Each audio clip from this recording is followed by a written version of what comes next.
Welcome to the world united. Welcome to the world united. Welcome to the World United. Today we are going to speak on a very interesting subject called as spirituality and water. I'm very inspired today with the views and insights shared by Dr. S.K. Jain from Rajasthan, who is an internationally acclaimed groundwater expert. He's an expert in identification of groundwater. He's a close friend of our president of Rajasthan, Dr. Padanam Sharma ji. And inspired by him, I felt like a hunch to speak on the subject called as spirituality and water. Water in Latin means Adam's ale, A-L-E, ale. Ale means water. So the first point where Adam and Eve, of the first human beings as per Bible, are created around the water body in Mesopotamia in the country of Iraq, 55 kilometers from the city of Baghdad. That is the Garden of Eden, with full of water in the desert area. So water has been observed as oasis. Oasis means it's a heaven, it's a paradise, it's a Jannat. So water has been considered as most precious element. And if you observe the spiritual masters, Jesus always served the wounded, served the people who are exhausted with water, not with fire, air, or anything else. He served with water because air is always available. Fire is not readily required for any person who is dying. So we put water in the mouth of dying persons even. So water has been considered as elixir of life, the fountainhead of life. And if you observe, the fountainhead of life from spiritual point of view is our lower belly, where our urinary bladder, the gut, the uterus are a place where there is an area of the body which represents water. The cauldron, we say in the spiritual world, we call it as cauldron. So the rivers of water flow into your center, says Jesus. So what does it mean by rivers of water? It is a flow of water, and the water element, the property and the properties of water element which are considered to be most vital to understand spirituality. For example, if you have to understand the element of water property, it doesn't have any form, unlike earth, unlike any solid material. It is absolutely formless. So the master or a wise man must be always formless. So wherever the water is poured in a cup or a teapot or any other shape, it acquires that shape. So a master should be always like a flexible and fluid-like psyche. He must acquire always. Which is powerful, water or a mountain? If you question that way, water is more powerful than the mountain, because if a mountain is just in the river, a flowing river, slowly the mountain will be reduced in size. The water is slowly, subtly influences the mountain, whatever size it has, and it takes the shape, it runs around and reduces the size of the mountain slowly. That is the power of water. And spirituality uses water in many, many ways.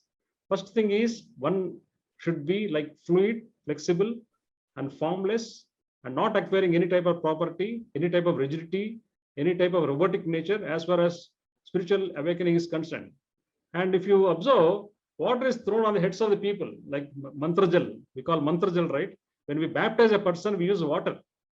When we initiate a person into something, we ask that person to take a bath in the river or anything. Mantra jal is put on his head. So water is always considered as an element for initiation of a person into spirituality, be it Naga Baba initiation, be it Himalayan yoga initiation, be it a baptization ceremony in Christianity, whatever. So water has been observed as a purified metal, and the gods and goddesses of water has been there in all mythologies, in all countries and all civilizations of the world. Every civilization, water has got a god, like Varuna in India, Nixie in Egypt, England. Like that, we have got gods and goddesses for every civilization. We have got, because water has been considered as a great necessity and a spiritual element. So if you go into the inner awakening aspects, where the belly lies, the lower belly, below the umbilical region, below the navel button, that is considered as the water element, and the moon is controlling that area. Lunar X plus, like we have solar X plus in the Manipuraka, we have the lunar X plus in the second chakra area or sacral area. So the word sacrum came from Latin sacred. So that bone supports this area where it supports the vital organs like bladder, uterus, and the large bowel, all these things. So sacrum is the only bone of 206 bones, which is called as sacred, because that area is the area which is controlling the water element of the body. And we call lunar month, lunar means that which is related to moon. We call also mad people as lunatic. So what is the difference? What is the similarity between moon and madman? So if you question that, all the mad people, they get aggravated, they are high on their consciousness, they are high on their whatever disturbance during the full moon days, because the moon influences not only the water of the earth, the oceans, the tides and ebbs are there. On full moon day, more tides will be there. Similarly, the water body inside one's physical strata is also influenced by the vibrations of the moon. So the people who have a lot of tendency to get perverted, disturbed, they will do more crimes around full moon day because of their total tide-like activity during that period. That's why it is called lunatics. These mad people are related to moon. But people who want to conserve energy, converge their energy, for them full moon day is a great boon, because they take that as an opportunity to go within and get that and make that energy more and more stabilized. So that way water has got a lot of value and a lot of significance, a lot of importance.